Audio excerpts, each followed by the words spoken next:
Hello, नमस्कार, आदाब, सत श्री अकाल दोस्तों। मैं हूं स्नेहा और आप देख रहे हैं साम टीवी के सेक्स एक सुखी जीवन का मंत्र डॉक्टर विजय दहीफले जी के साथ इस खास शो में मैं सभी का स्वागत करती हूं। दोस्तों, जब भी हमें कोई मेडिकल इमरजेंसी आती है या फिर स्वास्थ्य से जुड़ी कोई परेशानी हमें सताती है तो हम क्या करते हैं? सबसे पहले हम ये सारी परेशानियां जाके हमारे परिवारजनों के साथ, हमारी फैमिली फ्रेंड्स के साथ शेयर करते हैं। लेकिन जब भी हमें कोई सेक्स से जुड़ी समस्या सताती है, परेशानी सताती है, तो तब भी हम ऐसा कर पाते हैं, हम बातें शेयर कर पाते हैं? नहीं, क्योंकि हमें घबराहट होती है, हमें हिचकिचाहट महसूस होती है। लेकिन दोस्तों, अभी शर्माने की, घबराने की, डरने की कोई बात नहीं है, क्योंकि डॉक्टर विजय दहीफले आपके सेक्स से जुड़े सारे सवालों के जवाब बहुत ही आसान, साइंटिफिक और सरल तरीके से देंगे। तो आइए शुरुआत करने से पहले जानते हैं डॉक्टर विजय दहीफले जी के बारे में। डॉक्टर विजय दहीफले एक जाने माने सेक्सोलॉजिस्ट, यूरोलॉजिस्ट और एंडोलॉजिस्ट है। डॉक्टर विजय दहीफले जी के क्लिनिक संभाजी नगर, हैदराबाद, दिल्ली में द्वारका, पुणे तथा नवी मुंबई में नेरुल, खारघर मेडिकोर हॉस्पिटल, थाने, दादर, अंधेरी, कल्याण, नासिक, नागपुर, अहमदाबाद और दुबई में भी है। डॉक्टर दहीफले जी का भारत तथा अन्य देशों में कॉन्फ्रेंसेस और सेमिनार्स के लिए हमेशा आना जाना रहता है, जिनके माध्यम से डॉक्टर विजय दहीफले सेक्स संबंधी सभी समस्याओं पर सलाह एवं मार्गदर्शन करते हैं। तो आपकी सारी सेक्स से जुड़ी परेशानियां और समस्याएं, व्याधियों को जानने के लिए और उनके सवालों के जवाब देने के लिए, आप सारे सवाल जो आपके मन में हैं उनके जवाब देने के लिए हमारे साथ इस शो के खास मेहमान सेक्सोलॉजिस्ट, यूरोलॉजिस्ट, एंड्रोलॉजिस्ट डॉक्टर विजय दहीफले जी हमारे स्टूडियो में मौजूद है, जो आपकी सारी समस्याओं का समाधान करेंगे। तो आइए डॉक्टर साहब का स्वागत करते हैं। डॉक्टर साहब, हमारे स्टूडियो में आपका स्वागत है। नमस्ते। से पहले इस भाग में हम जानेंगे स्मूथ पेनिसिस क्या होता है, उसके बारे में। डॉक्टर साहब, स्मूथ पेनिसिस क्या होता है? Definitely it's a very nice topic और हमारे दर्शकों की रेगुलर डिमांड रही थी, उसकी वजह से हमने लिया है। हमने यहाँ पे दरअसल पूरी इन्फॉर्मेशन ले रहे नियर अबाउट 3-4 हमारे क्लिप्स से 21 टाइप्स ऑफ यहाँ पे पेनिसिस है जो नॉर्मल रहते हैं। आज हम देखने वाले स्मूथ पेनिसिस क्या होते हैं। भाई ऐसा कुछ होता है क्या? ये देखो, यहाँ पे एक चीज़ इमेजिन करो, ध्यान में रखो।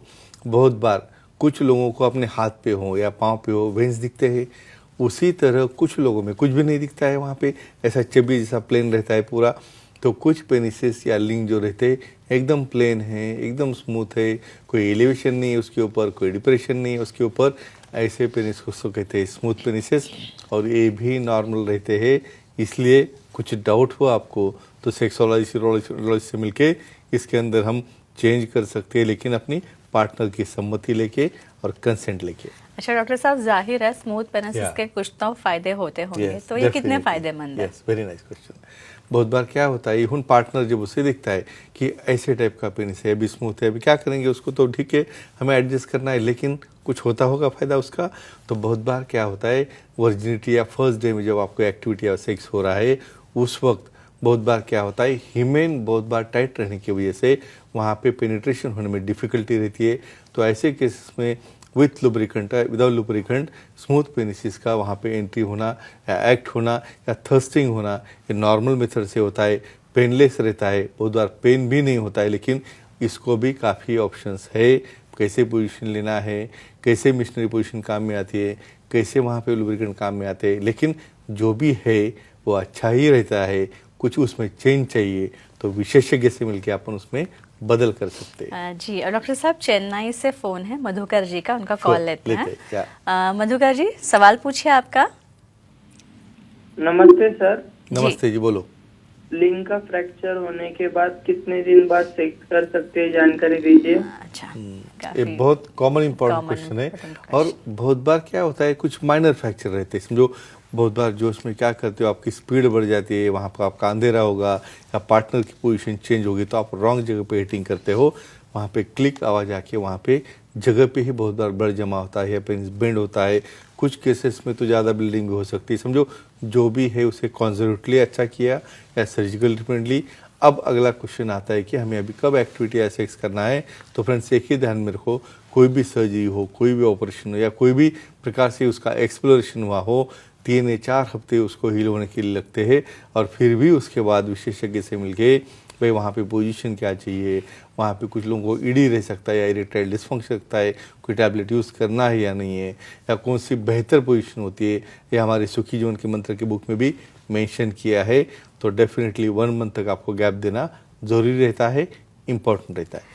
जी डॉक्टर साहब, अब हम वेनी पेनिसिस क्या होता है उसके बारे में बात करेंगे। Surely. तो ये क्या होता है वेनी पेनिसिस? अपोजिट टू स्मूथ पेनिसिस। ओके। तो अगेन एनाटॉमी के ऊपर आ गया ये देखो हर एक व्यक्ति अलग अलग है भाई, कोई ऊंचा है, कोई बुटका है, या कोई समझो जाड़ा है, या कोई अलग अलग कलर में होता है। उसी तरह ये पेनिसिस में भी वेनी पेनिसिस, यानी जो एक्सरसाइज करते हैं, जो जिम करते हैं, उनमें वेन्स बहुत प्रोमिनेंट होते हैं। तो नीचे पेल्विक रीजन में, इवन पेनिस के ऊपर ऐसा नेटवर्क दिखता है वेन का, फ्रंट और बैक साइड में। कुछ लोगों को तो लगता है ऐसा क्या एबनॉर्मल है, तो एबनॉर्मल नहीं रहता है, इसलिए ये भी पेनिसिस नॉर्मल रहते हैं। और कुछ पार्टनर को डाउट हो तो विशेषज्ञ से मशवरा करके उसे हम कुछ चेंज करना है तो कर सकते, किन दोनों के कंसेंट से। डॉक्टर साहब, अभी जाहिर है इसके भी या। कुछ ना कुछ तो फायदे होंगे वेनी पेनिसिस के, इसलिए तो नॉर्मल क्या है, एबनॉर्मल क्या है, पता होना जरूरी है। यहाँ पे देखो हर एक की इच्छा अलग है, हर एक का अट्रैक्शन अलग है, हर एक को जो फील चाहिए वो अलग है।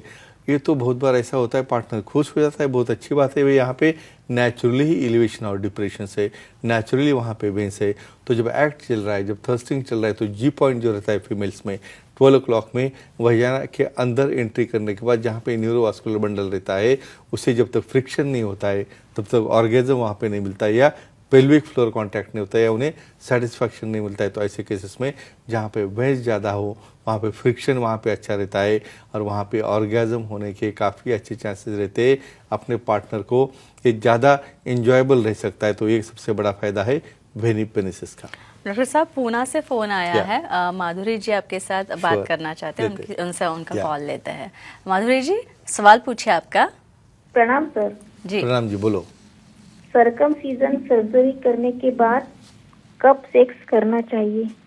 ये देखो एक कॉमन सवाल क्यों आता है, सर्जरी हो गई तो झगड़े करते बैठने पार्टनर के साथ, यानी विशेषज्ञ समझाते हैं उसको, दोनों जब कपल आते हैं, इनको ज़्यादा थोड़ा सा अब्सटेंड रखो, इनको कम से कम 1 महीने का थोड़ा गैप दो।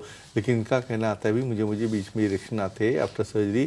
फ्रेंड्स, एक ही ध्यान में रखो, ये सर्जरी है, वहाँ पे वेसल कोआगुलेट करते हैं, ब्लड फ्लो 10 गुना बढ़ता है पेनिस में। और इमेजिन करो ऐसे स्टिचेस स्ट्रेच हो गए, वहाँ पे एक्स्ट्रा ब्लड फ्लो गया तो ब्लीडिंग हो सकती है, डैमेज हो सकता है। तो एटलीस्ट आपको कम से कम 1 महीना वहाँ पर एब्सटेंड करना है, जब तक सूचर एब्सॉर्ब नहीं होते, जब तक वहाँ पे पेन कम नहीं होता, और जब तक वहाँ का हीलिंग अच्छा नहीं होता। तो एवरेज 1 महीने का गैप आप रख सकते हैं। डॉक्टर साहब, इसके बाद हम बात करेंगे पिगमेंटेड पेनिसिस के बारे में, क्योंकि इस बारे में भी हमें काफी ईमेल्स के थ्रू सवाल आए थे। तो पिगमेंटेड पेनिस क्या होता है? Sure, definitely. ये देखो ये भी प्रकार हो सकता है क्या, पिगमेंटेड मीन्स व्हाट। मैं हमेशा कहता हूँ पूरी बॉडी अपनी फेयर रहती है, लेकिन जेनिटल्स हमेशा डार्क रहते हैं। क्यों रहते हैं? मेलानिन नाम का जो पिगमेंट रहता है उसका डिस्ट्रीब्यूशन जो है हमारे एक्जिला रीजन है, हमारे ब्रेस्ट के अंडर पार्ट है, हमारे सेक्सुअल ऑर्गन्स है, वहाँ पे ज़्यादा रहने की वजह से पिगमेंटेशन होता है। तो कुछ लोगों में तो ऐसा होता है आधा पेनिस पिगमेंटेड रहता है, आधा पेनिस फेयर रहता है। ये भी टोटली नॉर्मल होता है। यहाँ पे हम क्यों बता रहे हैं कि बहुत बार पार्टनर इसे देख के ऐसा कह सकते हैं आपको इन्फेक्शन हो गया। यस, ऐसा भी हो सकता है, लेकिन उसे कैसे डिफ्रेंशिएट करते हैं वो हम देखने वाले हैं। ये पिगमेंटेड पेनिसिस किस कारण होता है? रीजन क्या है? डेफिनेटली वेरी उम्मीदा क्वेश्चन है। यहाँ पे कुछ लोगों में क्या रहता है, बहुत बार मैं देखता हूँ फंगल इन्फेक्शन बहुत कॉमन है ऐसे रेनी सीजन में। तो वेट अंडरगारमेंट रहने की वजह से वहाँ पे टोटल रीजन जो ग्रोइन यानी दोनों थाई के बीच में का स्क्रोटल एरिया और स्किन एरिया, वहाँ पे सिर्फ ब्लैकनेस ही नहीं, वहाँ पे ईचिंग होता है, वहाँ पे स्क्रैचेस होते हैं। और ऐसे केसेस में एबनॉर्मल रहता है तो विशेषज्ञ से मिलके एंटी फंगल कुछ पाउडर्स और क्रीम यूज़ करके अच्छा कर सकते हैं। और ये पिगमेंटेशन जब ऐसा कोई ईचिंग नहीं है और नॉर्मल कलर में डिफरेंस दिख रहा है, ये ओनली रहता है मेलानिन पिगमेंट से। इसे एबनॉर्मल नहीं कहना चाहिए, लेकिन कुछ आपके झगड़े हो रहे हैं उसके ऊपर से, तो आपको विशेषज्ञ से मिलना है और सेक्सोलॉजी यूरोलॉजी एंड्रोलॉजी से मिलने के बाद ही उसे हम डिफ्रेंशिएट कर सकते हैं। तो फ्रेंड्स, एक ही ध्यान में रखो, ऐसा कुछ भी सेफ हो, कुछ भी डाउट आपको आ जाए तो वहाँ पे खुद कुछ डिसीजन नहीं लेना है, भले छोटा हो या और कुछ उसके अंदर हो, तो विशेषज्ञ दिखाओ, अपने डाउट्स क्लियर करो और अपना सेक्सुअल लाइफ अच्छी तरह से एंजॉय करो। जी डॉक्टर साहब, बहुत ही साइंटिफिक इंफॉर्मेशन दी। पेनिस के Yeah. कितने सारे प्रकार प्रकार, होते हैं, sure. उसके बारे में पिछले भी एपिसोड्स में हमने Definitely. चर्चा की थी। ये भी ये भी चर्चा इसमें। बहुत अच्छी थी। तो डॉक्टर साहब जो है हमेशा ही आप सारे लोगों के सवालों के जवाब देने के लिए, आपकी सारी समस्याएं सुलझाने के लिए हमेशा कटिबद्ध होते हैं। तो आपको भी डॉक्टर विजय दहीफले जी से मिलना है तो आप ज़रूर मिल सकते हैं। तो ये थे हमारे खास मेहमान डॉक्टर विजय दहीफले, जो कि सेक्सोलॉजिस्ट, यूरोलॉजिस्ट और एंड्रोलॉजिस्ट है, जिन्होंने सेक्स समस्या और उनके सारे उपायों पर बहुत ही अच्छी और साइंटिफिक वैज्ञानिक जानकारी दी। और अगर दोस्तों आपको भी डॉक्टर विजय दहीफले जी से मिलना है, उनकी सलाह लेनी है, उनसे मशवरा लेना है, तो स्क्रीन पे जो नंबर दिए गए हैं वो नंबर आप नोट डाउन कर लीजिए। साथ ही सारे सेंटर्स के नाम जो है मैं कह रही हूँ, अंधेरी, दादर, नवी मुंबई में नेरुल खारघर मेडिकोर हॉस्पिटल, तथा थाने, कल्याण, पुणे, नासिक, संभाजी नगर, हैदराबाद, नागपुर, दुबई में भी डॉक्टर साहब के क्लिनिक है। वहाँ पे भी आप डॉक्टर साहब को जाके मिल सकते हैं। तथा यहाँ जो सेंटर्स है, सारे सेंटर्स के नंबर्स हमने, फ़ोन नंबर्स हमने दे रखे हैं, वो भी आपकी डायरी में नोट डाउन कर लीजिए। तथा ईमेल आईडी भी है, वेबसाइट भी है डॉक्टर साहब की, सेक्सोलॉजिस्ट विजय दहीफले .in। इस वेबसाइट पे आप जाइए, यहाँ पे आपको अपॉइंटमेंट का बटन दिखेगा, वो क्लिक कीजिए और बहुत ही आसान तरीके से, इसी तरीके से आप डॉक्टर साहब की अपॉइंटमेंट ले सकते हैं और बहुत ही आसान सरल तरीके से अपनी सारी सेक्स संबंधी लैंगिक समस्याओं पर समाधान पा सकते हैं। डॉक्टर साहब की सलाह आप पा सकते हैं। तो डॉक्टर साहब, आप हमारे साथ जुड़े और बहुत ही साइंटिफिक वैज्ञानिक जानकारी दी।